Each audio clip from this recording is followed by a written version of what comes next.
Hey everybody, welcome to this meal prep on a budget video. Today's meals are packed with 32 grams of plant-based protein.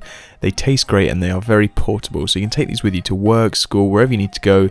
You've got solid nutrition to rely on, so let's get stuck into it. For this meal prep, firstly you will need some pasta. I'm fortunate to have this high protein lentil pasta available in my local supermarket, but if you can't find this, then normal dry pasta will work fine. Just note that it will change the macros slightly. 2 tins of chickpeas, 2 tins of chopped tomatoes, 400 grams of garden peas. Then spices today, we've got turmeric and black pepper, as the black pepper enhances the absorption of the curcumin, which is the anti-inflammatory compound in turmeric. You can add more spice to the dish if you like. For instance, I often add chili flakes if I want things a little bit more spicy. Then finally 2 red onions, always a staple in my meal preps, and that is all you'll need. Quick price breakdown to give you an idea of how much each meal will cost.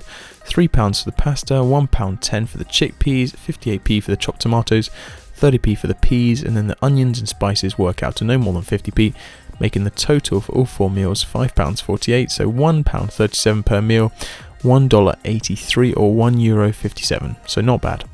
So step 1 is to chop up the onions. I've got 2 small onions here, but 1 large one will be enough to cover it. And of course, white onions are also fine. Just chop them up into fine pieces. You know me, I'm not too neat with the chopping. Just as long as they're roughly cut up, they'll be fine.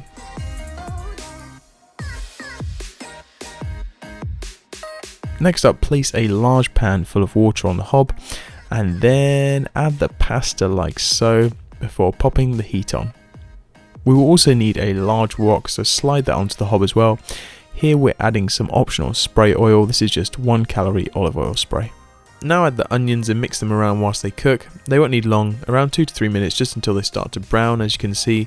Then we can add the 2 tins of chopped tomatoes to the mix, pop those both in, and then our spices. So turmeric to begin with, and the black pepper as well.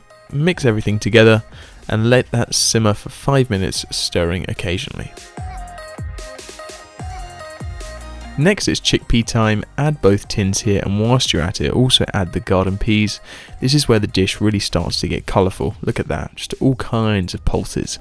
All kinds. I'm a big fan of including a ton of beans and pulses in my diet, so don't be shy to try new combinations with your favourites in your day-to-day meals. Let that simmer for 5 minutes to heat everything through, and then it'll be time to drain the pasta. And now that's done, everything is ready to serve up. Macros for these meals are very respectable at 32 grams of protein, 79 grams of carbs, and 5 grams of fat. A good amount of protein there. If you had 4 meals with similar macros to these per day, you'd be getting almost 130 grams of protein. Add a scoop of protein to that and you're already at over 150 grams without even trying really. Vegan foods are naturally low in fat as well, so meals like these leave plenty of space to add healthy fats into your diet from sources like ground flax seeds and ground chia seeds. Hopefully these videos are helpful in showing you how to structure a vegan diet which is optimal for your own health and fitness. If you'd like a little bit of extra help, don't be afraid to get in touch. There's a contact section on my site, veganphysique.co.uk, at the bottom of the page, so just let me know what you're struggling with and I'll do my best to help you out. Give these delicious meals a try, let me know how they turn out, and I'll catch you in the next video. Have a good one.